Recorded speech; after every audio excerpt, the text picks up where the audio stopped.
क्या माता पिता को बेटी के खाने से जन्मों जन्म भोगना पड़ता है? मित्रों, हमारे समाज में कन्या को पूजनीय माना जाता है।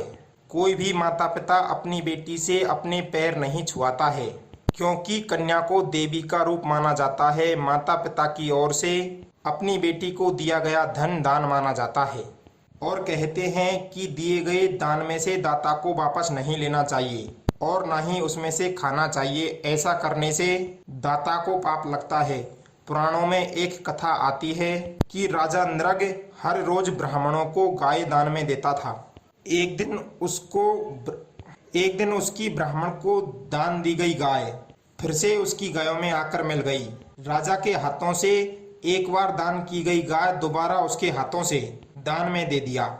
जब यह बात उस ब्राह्मण को पता चली कि उसको दी गई गाय राजा ने फिर से दान में दे दी है, तो उस ब्राह्मण को बहुत बुरा लगा। उस ब्राह्मण ने राजा नृग को श्राप देकर गिरगिट की योनि में डाल दिया और फिर उसी गिरगिट का द्वापर युग में भगवान श्री कृष्ण ने उद्धार किया था। यह कहानी सुनाने का उद्देश्य है कि दिए हुए दान को वापस नहीं लेना चाहिए और न ही उस धन में से कुछ खाना चाहिए। पुराने समय से ही यह मान्यता चली आ रही है कि बेटी का धन माता पिता को नहीं लेना चाहिए और यदि कभी लेना भी पड़ जाए तो उसे बड़ा चढ़ाकर ही वापस करना चाहिए। ऐसा करने से माता पिता को पाप नहीं लगता है। आज भी ऐसे हजारों लोग हैं जो अपनी बेटी का अन्न धन नहीं लेते हैं। खाना तो दूर की बात है, उनके घर का पानी तक नहीं पीते हैं। दोस्तों, अब सवाल यह है कि क्या सचमुच बेटी के घर खाने से माता पिता को पाप लगता है? प्रिय बंधुओं, हम किसी निष्कर्ष पर पहुंचे उससे पहले आइए एक छोटी सी कहानी सुनते हैं। यह कहानी आपको बहुत कुछ सिखाकर जाएगी। दर्शक बंधुओं, आपसे निवेदन है कि अपने कानों को अपने मोबाइल फोन से सटा लीजिए और बड़े ही ध्यान से सुनिए इस महत्वपूर्ण जानकारी को। कहीं बेटी के घर का अन्न धन खाकर आप तो वो पाप नहीं कर रहे हैं, कहीं बेटी का घर का अन्न आप तो नहीं खा रहे हैं। तो चलिए कहानी को ध्यान से सुनते हैं। किसी गांव में एक पति और एक पत्नी रहते थे। उनकी 2 संतानें थी, एक बेटा था और एक बेटी थी। माता पिता ने दोनों बच्चों को उच्च शिक्षा दिलाई। कभी बेटा और बेटी में भेदभाव नहीं किया, कभी उनमें अंतर नहीं समझा। बराबर शिक्षा दीक्षा कराकर जब वे दोनों बड़े हो गए तो पिता ने अपनी बेटी का विवाह एक अच्छे परिवार में कर दिया और अपने ऋण से मुक्त हो गया। बेटी का विवाह करने के बाद बेटे के लिए भी रिश्ते आने लगे। पिता ने अपने बेटे से कहा कि बेटा, तुम्हारे लिए रोज नए रिश्ते आते हैं, अब तो तुम भी अपना विवाह कर लो, जिससे मेरे ऊपर से ये भी भार हट जाएगा। कहते हैं माता पिता के जीवन में ये 3 दिन ही बड़े खुशी के दिन आते हैं। पहला जब उसका विवाह होता है, दूसरा जब घर में बेटे का जन्म होता है और तीसरा जब बेटे का विवाह होता है। इन तीनों अवसरों पर माता पिता को बहुत ही खुशी होती है। भले ही बाद में इन खुशियों के बाद चाहे कितना ही बड़ा दुख आ जाए, ये तीनों ही अवसर मनुष्य को थोड़ी देर के लिए बहुत ही खुशी दे जाते हैं। और यह बात सच है, जिन कामों से हमें खुशी मिलती है तो भयंकर दुख भी हमें उसी से मिलता है। पिताजी ने जब शादी की बात कही तो बेटे ने बिल्कुल मना कर दिया कि अभी वह अपने पैरों पर खड़ा नहीं है, जब अच्छी सी जॉब लग जाएगी तब मैं विवाह कर लूँगा। गृहस्थी चलाने के लिए धन की आवश्यकता तो पड़ती ही है और ऐसे में मैं कब तक तुम पर बोझ बना रहूँगा। यह कहकर लड़का पढ़ाई करने के लिए शहर में चला गया। कुछ दिनों शहर में रहकर उसने अपनी पढ़ाई पूरी की। उसके बाद में मित्रों उसी शहर में उसकी नौकरी लग जाती है। एक अच्छी सी जॉब मिल गई। वहीं पर रहकर उसने एक बड़े घराने की लड़की से अपना विवाह कर लिया। शादी के बाद जब वो अपने माता पिता के पास आशीर्वाद लेने के लिए आया, उनसे मिलता है और उन्हें बताता है कि मैंने शादी कर ली है। माता पिता भी यह देखकर बड़े ही खुश होते हैं। चलो, शादी तो एक अनेक दिन करनी ही थी, यदि अपनी पसंद से कर ली तो और अच्छी बात है। संतान की खुशी में ही माँ बाप की खुशी होती है।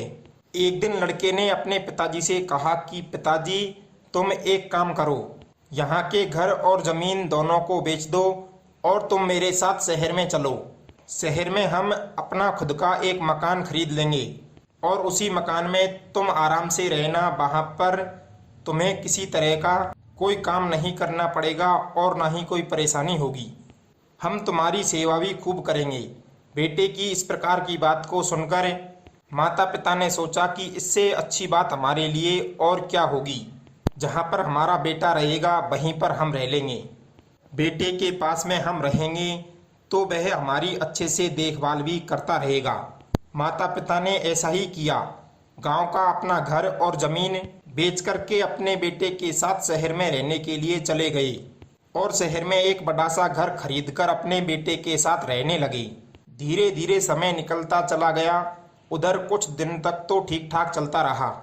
बहू बेटा मिलकर अपने माता पिता की खूब अच्छे से सेवा करते थे, खूब उनकी देखभाल करते थे। लेकिन जैसे जैसे उन पर बुढ़ापा हावी होता जा रहा था, वैसे ही बहू और बेटों का मन उससे हटता चला गया।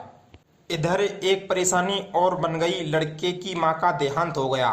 बूढ़ा बाप अब अकेला हो चुका था। कहते हैं पति और पत्नी इस जीवन रूपी गाड़ी के दो पहिया होते हैं। एक पहिया नहीं रहने पर गाड़ी ठीक से नहीं चल पाएगी। आज उस बूढ़े पिता को बड़ा ही दुख हुआ कि सुख दुख की बातें अब किससे कहेगा। बहू और बेटों का व्यवहार भी अब बदलता जा रहा है। पत्नी के जाने के बाद अब तो उसके पिता का शरीर और भी कमजोर होता चला गया। अब तो उससे ना तो बहू ठीक से बात करती और ना ही बेटा। उसके दुख को पूछने वाला उसके घर में कोई भी नहीं था। इधर बुढ़ापे के कारण उसका शरीर तो कमजोर हो ही चला था, ऊपर से कई तरह की बीमारियों ने उसे घेर लिया था। यह देखकर अब तो उसकी पुत्र वधू उससे घृणा करने लगी। मित्रों, जीवन में अपने सगे संबंधियों की परीक्षा ऐसे ही अवसरों पर होती है। जब तक मनुष्य के शरीर में जान होती है, वो चलता फिरता रहता है, कमा कर देता रहता है, तब तक तो वह सबको अच्छा लगता है। बेटे के लिए वह एक पिता है और बहू के लिए अपने पिता से बढ़कर ससुर है। लेकिन जब वो पराधीन हो जाता है तो ना ही ससुर रहता है और ना ही पिता रहता है। सीधा बुढ़ा हो जाता है। लोगों की भावनाएं एवं भाषाएं असभ्य हो जाती है। कोई उनका सम्मान नहीं करता, कोई सीधे मुंह उनसे बात नहीं करता। यही हुआ उस बूढ़े पिता के साथ। उसकी पुत्र वधू उससे घृणा करने लगी। वो उसे डांटती फटकारती रहती थी।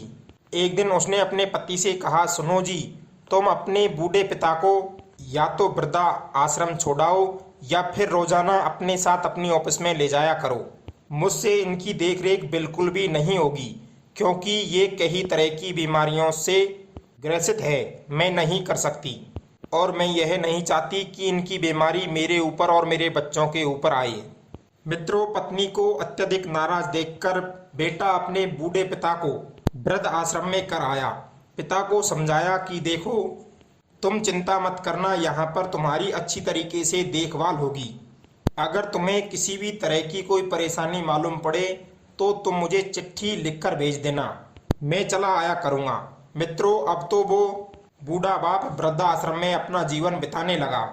इधर बहू और बेटा दोनों आनंद से रहने लगे। इधर वृद्धाश्रम में रहते रहते पिता को काफी दिन बीत चुके थे। उसे अब तो अपने बेटे से मिलने की बड़ी इच्छा हो रही थी। उसने एक चिट्ठी लिखकर अपने बेटे के लिए भिजवा दी कि बेटा, काफी दिन से मैंने तुम्हें देखा नहीं है, इसलिए तुमसे मिलने की बड़ी इच्छा हो रही है। तुम एक बार मेरे पास घूम जाओ। प्रिय बंधुओं, चिट्ठी को पढ़कर भी बेटा उनसे मिलने को नहीं पहुंचा। बूढ़े पिता ने कई बार अपने बेटे को चिट्ठियां भेजी, लेकिन पत्नी के मोह में अंधा बेटा बूढ़े पिता से मिलने एक बार भी नहीं गया। इधर जब बेटा उनसे मिलने नहीं पहुंचा तो बूढ़े बाप को बड़ा ही कष्ट हुआ। सोचने लगा कि बुढ़ापे में बेटे का ही सहारा होता है, आज वो भी मुझसे मिलने नहीं आया। यही बात सोच सोचकर वह वृद्ध पिता फूट फूट कर रोने लगा। कई दिन हो गए उन्हें रोते रोते। तो मित्रों, उस वृद्ध आश्रम में एक और व्यक्ति था जो अक्सर उनके पास बैठकर उनका हालचाल जानता रहता था, उन्हें सांत्वना देता रहता था। जब उसे पता चला कि यह वृद्ध आदमी दिन रात अपने बेटे से मिलने के लिए बेचैन रहता है, परंतु उसका बेटा उससे मिलने तक नहीं आता, तो उसने उसे समझाया, हे काका, यदि तुम्हारा बेटा तुमसे मिलने नहीं आता है तो तुम्हारा कोई दूसरा बेटा होगा, तुम उसे चिट्ठी लिखकर भेज दो, शायद वो तुमसे मिलने आ जाए। बूढ़े व्यक्ति ने कहा कि भाई, मेरा कोई दूसरा बेटा तो नहीं है, एक बेटी है, वो अपने ससुराल में है। मैंने उसका कुछ दिन पीछे विवाह कर दिया है। तभी वह सज्जन व्यक्ति कहने लगा, यदि आपकी बेटी है तो आप अपनी बेटी को चिट्ठी क्यों नहीं लिखते, और मुझे विश्वास है कि आपकी बेटी आपसे मिलने जरूर आएगी और वह आपको यहाँ से ले जाएगी। सज्जन व्यक्ति की बात सुनकर बूढ़ा आदमी कहने लगा कि भैया, मैं बेटी को बुला तो लूँ, लेकिन मैं बेटी के घर पर रहकर उससे अपनी सेवा करवाकर उसके घर का अन्न जल खाकर पाप का भागीदार नहीं बनना चाहता। मैंने सुना है कि एक पिता को जीते जी अपनी बेटी के घर का अन्न और जल नहीं खाना चाहिए, वरना बहुत बड़ा पाप लगता है। इसलिए मैं उसे यहाँ पर नहीं बुलाऊंगा। सज्जन व्यक्ति ने कहा, काका, तुम भी क्या पुरानी मान्यताओं को पकड़े हुए बैठे हो? ये मान्यताएं पुराने जमाने में हुआ करती थी, तुम नहीं जानते हो? एक पिता के लिए बेटा और बेटी एक जैसे होते हैं। जब तुमने ही उन्हें पाला पोसा था, उनकी शिक्षा दीक्षा कराई थी, तब क्या तुमने उनके साथ भेदभाव किया था? बूढ़ा बोला, नहीं। तो जब तुमने भेद नहीं किया तो अब भेदभाव क्यों कर रहे हो? यदि बेटा तुम्हें नहीं पूछ रहा है तो तुम बेटी का सहारा ले सकते हो। तुम्हारी सेवा करने का कुछ पुण्य बेटी भी अर्जित कर लेगी। पुरानी परंपराएं समर्थ के लिए थी, असमर्थ के लिए नहीं। यदि पिता समर्थ है तब तो उसे बेटी के लिए देना ही चाहिए, उससे लेना नहीं चाहिए। और यदि पिता असमर्थ है तो एक बेटी भी अपने पिता का सहारा बन सकती है। इसमें कोई पाप की बात नहीं है। पहले जब शादी हुआ करती थी तब पिताओं के पास बेटी को देने के लिए ज़्यादा कुछ नहीं हुआ करता था। वे ऐसे ही थोड़ा बहुत देकर बेटी को विदा कर देते थे। इसलिए पिता बेटी का अन्न और धन खाने से डरते थे, कहीं पाप ना लग जाए। पहले के पिता बेटियों को जमीनों में भी हिस्सा नहीं देते थे, इसलिए एक वजह ये भी थी। लेकिन अब तो पिता की संपत्ति में बेटियों का भी हक बेटे के बराबर होता है।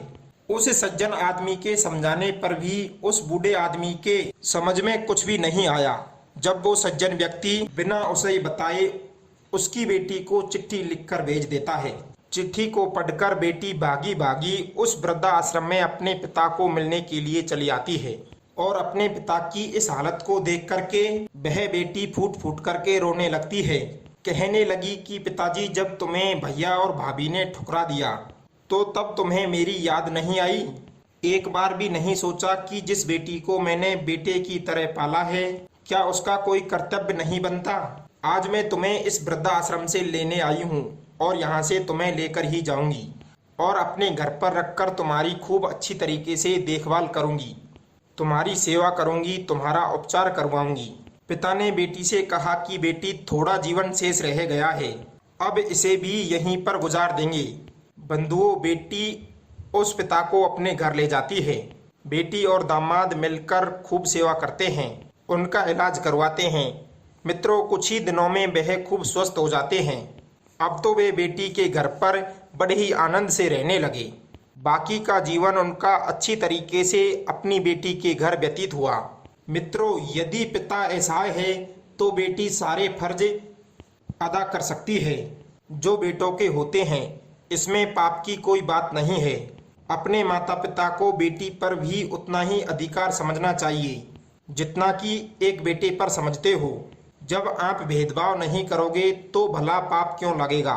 मित्रों, यह कहानी आपको कैसी लगी, इसकी राय कमेंट में जरूर रखना। मिलते हैं अगली ज्ञानवर्धक कहानी में नई ज्ञान चर्चा के साथ।